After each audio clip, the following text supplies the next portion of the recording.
Yo, what's going on? Welcome back to the channel. Welcome to the channel for that matter if you are brand new here. And I want to do this style video for this portion of the video because I'm actually on my way to see The Batman, which is my most anticipated movie for 2022. And I'm sure that will be the same for a lot of other people as well. I've actually paid a bit of an uplift to see it early here in the UK, as today is shown at 7 p.m. It's now about 5:30 at this point.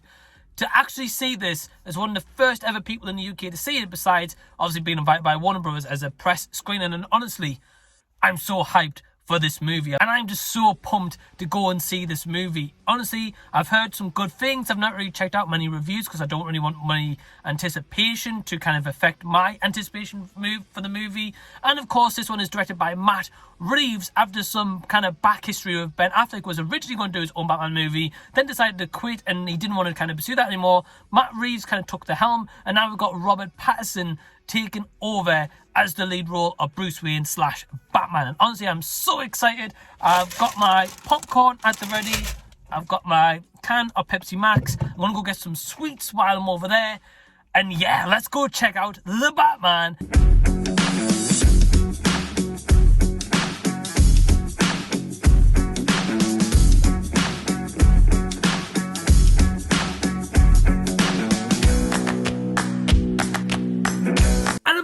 From the cinema and seeing my experience of The Batman, where, by the way, shout out to the cinema for giving me this awesome comic book as well. And yeah, I do believe that this movie is based on a comic book, I believe Batman Year One, from what I heard from my good friend Anthony A. Perez, but I've never read any of the Batman comic, so I can't comment if this is a true adaptation to that comic. The plot of The Batman is all around the Riddler, played by Dano, causing all these crimes around Gotham City and really giving Batman like a cat and mouse chase, essentially, and Batman is trying to get to the root of it and find out how we can stop the Riddler. But I want to show you guys my Batman tattoo of the Christian Bale version of Batman. And of course, you've got the Heath Ledger Joker under there. So I'm a huge Batman fan. And what's my overall thoughts of The Batman? Well, firstly, before I give you kind of my thoughts, I just want to praise Matt Reeves, the director, all the cast and crew that was involved in this. I know the main ones, of course, are Robert Pattinson, Zoe Kravitz, Colin Farrell,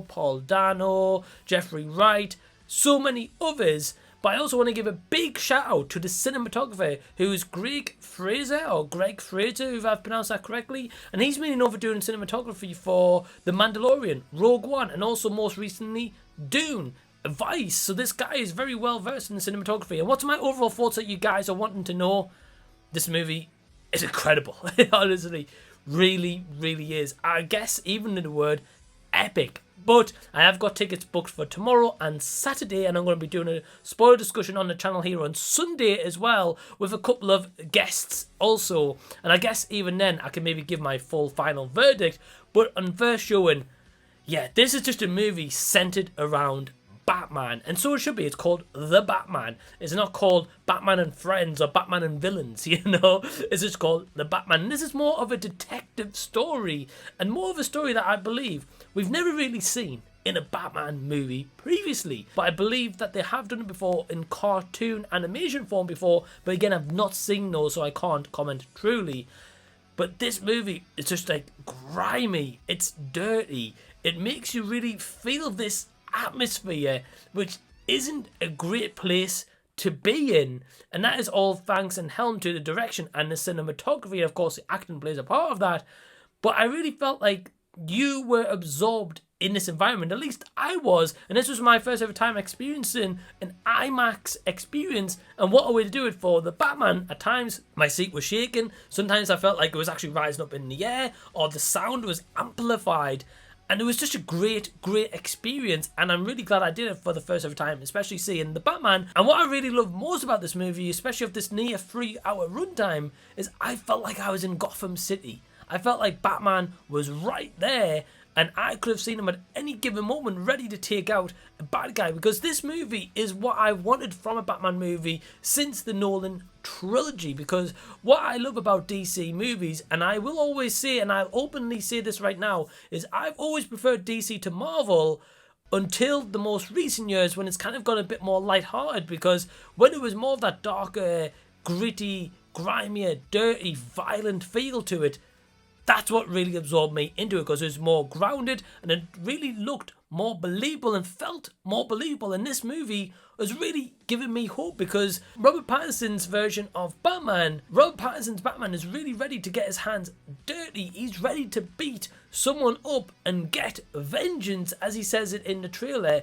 and he really sticks and amplifies to that word, and it's kind of almost as if it lingers in his mind 24/7. And I also have got to praise his version of Bruce Wayne, which I guess some people might also say is a negative, which I'll get to shortly. But his version of Bruce Wayne was kind of like a brand new version. Bruce Wayne really feels as if he hasn't been fully fleshed out, as if he's just been given money, he doesn't have a lot of cares, and all he cares about is donning his suit, getting vengeance for the killing of his parents.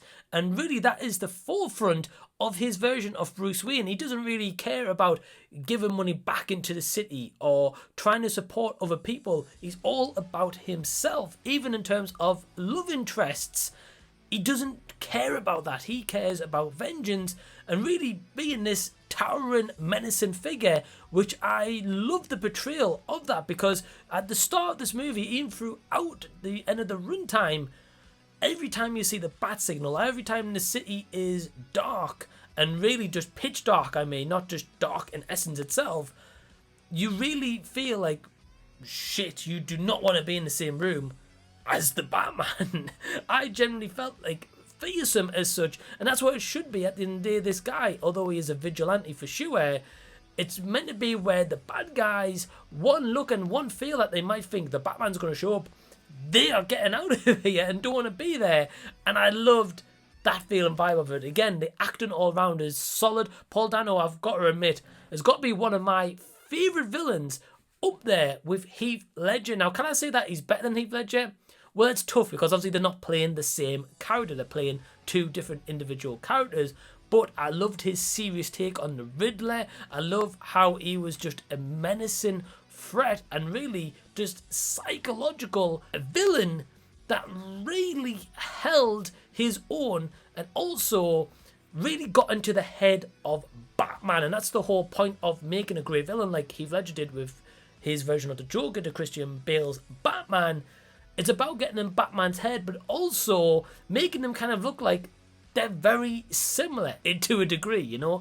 I also love the score of this, and the composer of the score, which name I did forget, but I will pop it up right here. Fantastic score. I really felt at times like the movie was taking a bit of a backseat, then it was amplified by action, and then it was slowly, gradually, then it was back up, and truly some of the set pieces as well, and how they captured the footage shot, especially in the trailer. There's one scene with Batman and the Penguin chasing each other, and there's one scene in this movie where the camera is actually attached to the Penguin's car in that scene, and it really felt like up close and personal to the action. That's all I'm going to say about it. And I just felt like throughout this movie I was literally sat there watching this all playing out in Gotham City. In terms of any negatives, I guess at points people might think about Rob Pattinson's version of Bruce Wayne maybe not enveloped as much as, say, Christian Bale's or Michael Keaton's, for example. Again, I can't really give a full decision on this movie yet until I've seen another rewatch, because there's so much that happens in this movie. But what I will say